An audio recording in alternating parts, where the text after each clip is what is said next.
Hello good morning viewers. வாங்க இன்றைக்கி நம்ம நெல்லிக்காய் மிட்டாய் செய்கிறத பற்றி பார்ப்போம். நெல்லிக்காயை நல்லா கழுவி தொடச்சி இட்லி பானையில் வச்சு ஒரு 8 நிமிஷம் வேக வச்சு எடுத்துடணுங்க. இந்தமாரி சீசனில் கிடைக்கிறத நம்ம அதை யூட்டிலைஸ் பண்ணிக்கணுங்க. பாருங்கள், இப்போ வெந்ததும் எந்த அளவு கலர் மாதிரி இருக்குது பாருங்கள்.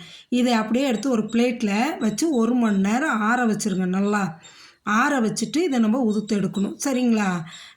இந்த மாதிரி கிடைக்கிற இந்த சீசனில் நம்ம வாங்கிட்டு, இப்போ சீசனில் இது விலையும் கம்மி, 1 கிலோ 80 ரூபா 100 ரூபா தான் வரும். வாங்கி நம்ம காய வச்சு எடுத்துக்கலாம். இங்கே பாருங்கள், இப்போ வெவிச்சு எடுத்து ஆறுனது இல்லைங்க, அதை எடுத்து ஒரு நெல்லிக்காய் இப்படி கையில் வச்சு அமுத்துனீங்கன்னாவே அழகாக பிரிஞ்சு வரும். அந்த நெல்லிக்காய் மேலே கோடு கோடாக இருக்கும் பாருங்க, அந்த இதில் என்னமோ வெட்டின மாதிரி அழகாக கீத்தாக வந்துருங்க. இதேமாரி எல்லா நெல்லிக்காயும் உதுத்து எடுத்துக்கிறோங்க. உதுத்து எடுத்து 1 மணி நேரம் அப்படியே பிளேட்டில் ரூம்லேயே வச்சுடுங்க. உதுத்து விட்டு அப்படியே பிளேட்டில் நல்லா கிளறி விட்டு வச்சுருங்க. 1 மணி நேரம் கழித்து தான் திரும்ப இதுக்கான வேலையை நம்ம செய்ய போகிறோம்.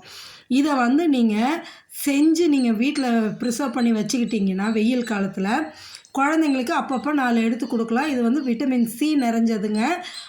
ஆன்டிபயோட்டிக், நல்ல ஒரு எதிர்ப்பு சக்தி, உடம்புக்கு நோய் எதிர்ப்பு சக்தி கொடுக்கக்கூடியதுங்க. அதனால் குழந்தைங்களும் கொடுக்கலாம், நம்மளும் சாப்பிட்லாம். சரிங்களா? இப்போ இதை எடுத்து ஒரு பவுலில் கொட்டிக்கிங்க. கொட்டிட்டு ஒரு சின்ன டம்ளரில் 2.5 டம்ளர் ஜீனிங்க, சுகர், ஒயிட் சுகரு போட்டுருங்க.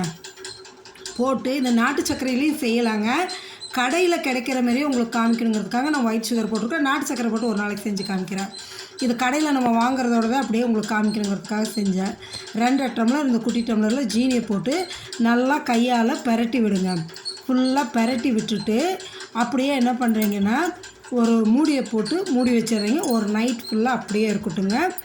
மறுநாள் காலையில் பார்த்தீங்கன்னா இந்த சர்க்கரை அந்த நெல்லிக்காயில் இந்த தண்ணி விட்டதெல்லாம் சேர்ந்து கரைஞ்சி அப்படியே கீழே நெல்லிக்காய் நிற்கும், மேலே அந்த சுகர் சிரப் மாரி தனியாக நிற்குங்க. அதை நம்ம பிரித்து எடுத்து என்ன செய்கிறோன்னு பார்ப்போம். சரிங்களா? நம்ம என்ன தான் ஈவினிங் டீ டைம் ஸ்நாக்ஸ் கொடுத்தாலும் குழந்தைங்க விளையாடும் போது இன்பிட்வீன் கேப்பில் அது குழந்தைங்களுக்கு 4 எடுத்து கொடுக்கலாம், நம்மளும் 4 சாப்பிட்லாம், உடம்புக்கு நல்லதுங்க. அதனால் மறக்காமல் நீங்கள் இதை பார்த்துட்டு ஃபுல் வீடியோ பார்த்துட்டு நீங்களும் இதை செஞ்சு பாருங்கள். உடம்புக்கு நல்லதுங்க, எல்லாருமே சாப்பிட்லாம். சரிங்களா? இப்போ பாருங்கள், இப்போ நம்ம நைட்டு இதை மூடி ஓரமாக வச்சுருவோம். காலையில் எடுத்து பார்த்திங்கன்னா பாருங்கள், சொன்ன மாதிரி கீழே நெல்லிக்காயும் மேலே அப்படியே தண்ணி நிற்கிதுங்களா? இது ஒரு ஜன்னி வச்சு கரெக்டாக வடித்து எடுத்துருங்க. அப்படியே நெல்லிக்காயை மட்டும் எடுங்க, அந்த சுகர் சிரப்பு அதிலே நிற்கிற மாதிரி எடுத்து ஒரு பெரிய பிளேட்டில் அப்படியே ஃபுல்லாக உதுத்தா மாரி போடுங்க. போட்டு அடிக்கிற வெயிலுக்கு இன்றைக்கெல்லாம் ஒரு நாள் காஞ்சா போதுங்க. ஏன்னா அந்த அளவுக்கு வெயில் அடிக்குது இல்லைங்களா? அதனால் இதை அப்படியே சுத்தமாக வடித்து எடுத்து அந்த ஒரு பெரிய பிளேட்டில் போட்டுருங்க. இந்தமாரி நல்லா பரப்பி விட்டுட்டு கொண்டு வெயிலில் வச்சுருங்க. ஒரு நாள் ஃபுல்லாக காலையில் வச்சு சாயங்காலம் எடுத்தீங்கன்னு வைங்களேன், அப்படியே அந்த நெல்லிக்காய் எந்த அளவு காஞ்சு சுருங்கி வந்திருக்குன்னு பாருங்கள். பார்த்தீங்களா?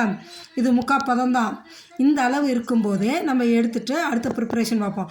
இந்த சுகர் சிரப்பை வேஸ்ட் ஆக்கிடாதீங்க. நெல்லிக்காய் தண்ணியும் இந்த சுகரோட இது இருக்குல்லையே, அதை வேஸ்ட் பண்ணாதீங்க. ஒரு பாட்டிலில் போட்டு ஃப்ரிட்ஜில் வச்சுக்கோங்க.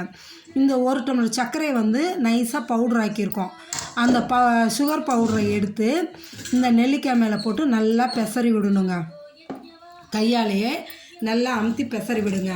இந்த சுகர் சிரப்பை ஒரு டப்பாவில் போட்டோ இல்லை ஒரு பாட்டிலில் போட்டோ ஃப்ரிட்ஜில் வச்சுக்கிட்டு லெமன் ஜூஸு, சாத்துக்குடி ஜூஸ் எல்லாம் போடுவோம் இல்லைங்களா? அப்போ இதை எடுத்து யூஸ் பண்ணிக்கலாம். நீங்கள் ரொம்ப டேஸ்ட்டாகவும் இருக்கும், நல்லதும் கூட. சரிங்களா? ஏன்னா நெல்லிக்காய் ஜூஸ் ஃபுல்லாக அதில் இறங்கியிருக்கு, அதனால் அதை யூஸ் பண்ணுங்கள், வேஸ்ட் ஆக்காதீங்க. இப்போ நம்ம அந்த சுகரை போட்டு கலந்ததும் பாருங்கள் எப்படி இருக்குது பாருங்கள். அப்படியே நம்ம கடையில் வாங்குற மாரி இருக்குது இல்லைங்களா? சாப்பிட்டாலும் அதே டேஸ்ட்டு சூப்பராக பக்காவாக இருக்குங்க.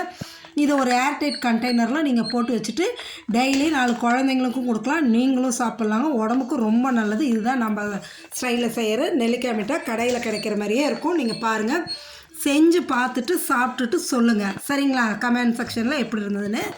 இந்த வீடியோவை பார்த்துட்டு எல்லோரும் சப்ஸ்கிரைப் பண்ணுங்கள், லைக் பண்ணுங்கள், ஷேர் பண்ணுங்கள். Okay viewers, thank you. என்ஜாய் பண்ணுங்கள்.